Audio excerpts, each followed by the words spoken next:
Chers auditeurs, dans ce nouvel épisode, nous allons parler de la dynamique actuelle du marché du QA et de la validation logicielle, ainsi que des leviers qui permettent d'en maximiser la valeur. Le marché mondial des services QA et validation logicielle dépasse les 23 milliards de dollars en 2023 et affiche une croissance moyenne de 6 à 8%, soutenue par la digitalisation, les pipelines CI/CD et l'essor de l'automatisation et de l'IA dans les tests.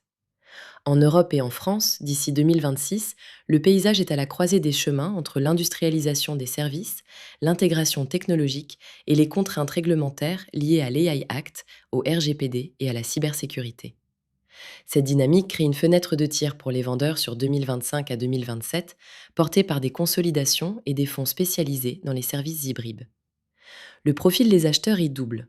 Des acteurs stratégiques comme Capgemini, Alten et EPAM recherchent la scalabilité et des revenus récurrents, tandis que des fonds financiers comme Clearlake, GTCR et Francisco Partners visent des plateformes IP et QA avec potentiel de roll-up.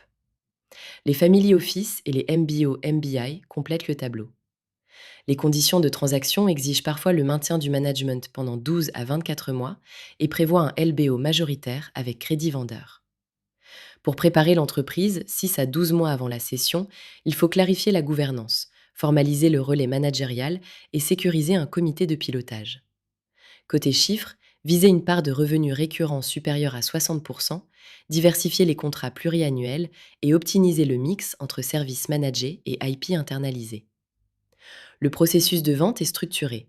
Teaser, NDA, CIM, longues et courtes listes, question and answer, présentation au management, LOI, due diligence, SPA et closing. Cycle moyen 7 à 9 mois. L'audit en amont et les fuites de talents doivent être maîtrisés.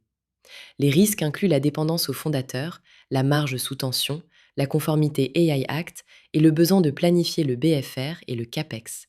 La data room 360 degrés est un élément clé. Sur la valorisation, les multiples observés vont de 8 à 12 fois l'EBITDA pour des sociétés profitables et de 1,5 à 2,5 fois le chiffre d'affaires selon le poids de l'IP et de la récurrence. Les mécanismes incluent le locked box, les completion accounts et l'earn-out de 20 à 30% avec crédit vendeur sur 12 à 24 mois. Le scénario technologique met en avant l'IA et le test automatisé comme moteur de productivité et de valeur. La relocalisation partielle peut être neutre à légèrement négative et la guerre des talents peut peser sur les marges, mais constituer un premium pour les acteurs bien équipés. En conclusion, préparer une session réussie dans ce secteur nécessite empiriquement gouvernance, récurrence et IP, avec une trajectoire claire, scalable et une data room robuste. Si vous vendez, la préparation rigoureuse et une vision associée à une gouvernance fluide feront la différence. L'épisode se conclut sur l'importance d'anticiper les enjeux et de bâtir une trajectoire pérenne pour capter les multiples premiums.